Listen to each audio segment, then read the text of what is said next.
राधे राधे दोस्तों, मेरे YouTube channel धार्मिक कथा शौकी में आपका हार्दिक स्वागत है। मैं आज आपको रविवार व्रत कथा सुना रही हूँ। तो सभी भक्तों को प्रेम से बोलना है सूर्य नारायण भगवान की जय।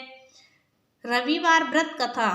एक बुढ़िया थी, उसका नियम था प्रति रविवार को सवेरे ही स्नान आदि कर घर को गोबर से लीप कर फिर भोजन तैयार कर भगवान को भोग लगा स्वयं भोजन करती थी। ऐसा व्रत करने से उसका घर अनेक प्रकार धन धान्य से पूर्ण था। श्री हरि की कृपा से घर में किसी प्रकार का विघ्न या दुख नहीं था, सब प्रकार से घर में आनंद रहता था। इस तरह कुछ दिन बीत जाने पर उसकी एक पड़ोसन, जिसकी गौ का गोबर वह बुढ़िया लाया करती थी, विचार करने लगी कि यह वृद्धा सर्वदा मेरी गौ का गोबर ले जाती है, इसलिए अपनी गौ को घर के भीतर बांधने लग गई। बुढ़िया को गोबर न मिलने से रविवार के दिन अपने घर को न लीप सकी, इसलिए उसने ना तो भोजन बनाया, न भगवान को भोग लगाया तथा स्वयं भी उसने भोजन नहीं किया। इस प्रकार उसने निराहार व्रत किया। रात्रि हो गई और वह भूखी सो गई। रात्रि में भगवान ने उसे स्वप्न दिया और भोजन न बनाने तथा भोग लगाने का कारण पूछा। वृद्धा ने गोबर न मिलने का कारण सुनाया।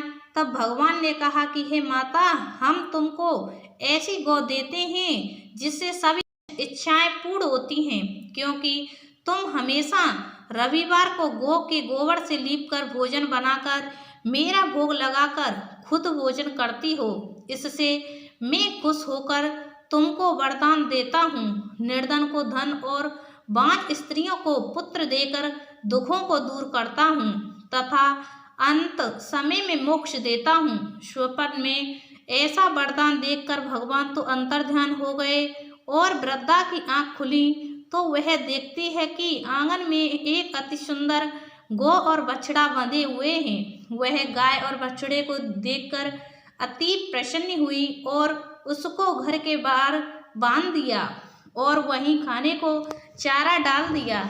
जब उसकी पड़ोसन बुढ़िया ने घर के बाहर एक अति सुंदर गौ और बछड़े को देखा तो द्वेष के कारण उसका हृदय जल उठा और उसने देखा कि गाय ने सोने का गोबर किया है, तो वह उस गाय का गोबर ले गई और अपनी गाय का गोबर उसकी जगह पर रख गई। वह नित्य प्रति ऐसा ही करती रही और सीधी सादी बुढ़िया को उसकी खबर तक नहीं हुई। तब सर्वव्यापी ईश्वर ने सोचा कि चालाक पड़ोसन के कर्म से बुढ़िया ठगी जा रही है, तो ईश्वर ने संध्या के समय अपनी माया से बड़े जोर की आंधी चला दी। बुढ़िया ने अंधेरी के भय से अपनी गौ को भीतर बांध लिया।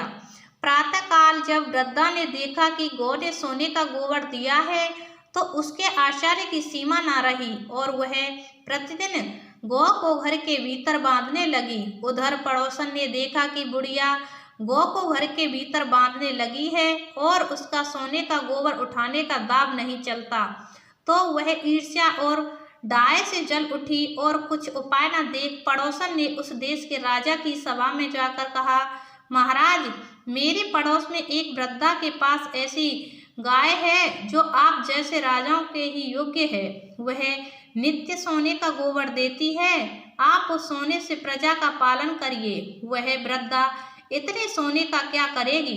राजा ने यह बात सुन अपने दूतों को वृद्धा के घर से गाय लाने की आज्ञा दी। वृद्धा प्रातः ईश्वर का भोग लगा भोजन ग्रहण करने ही जा रही थी कि राजा के कर्मचारी गाय खोलकर ले गए। वृद्धा काफी रोई चिल्लाई, किंतु कर्मचारियों के समक्ष कोई क्या कहता। उस दिन वृद्धा गाय के वियोग में भोजन न खा सकी और रात भर रो रो ईश्वर से गाय को पुनः पाने के लिए प्रार्थना करती रही। उधर राजा गाय को देखकर बहुत प्रसन्न हुआ, लेकिन सुबह जैसे ही वह उठा, सारा महल गोबर से भरा दिखाई देने लगा।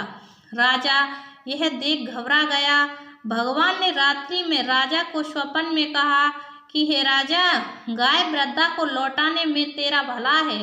उसके रविवार के व्रत से प्रसन्न होकर मैंने उसे गाय दी थी। प्रातः होते ही राजा ने वृद्धा को बुलाकर बहुत से धन के साथ सम्मान सहित गाय बछड़ा लौटा दिया।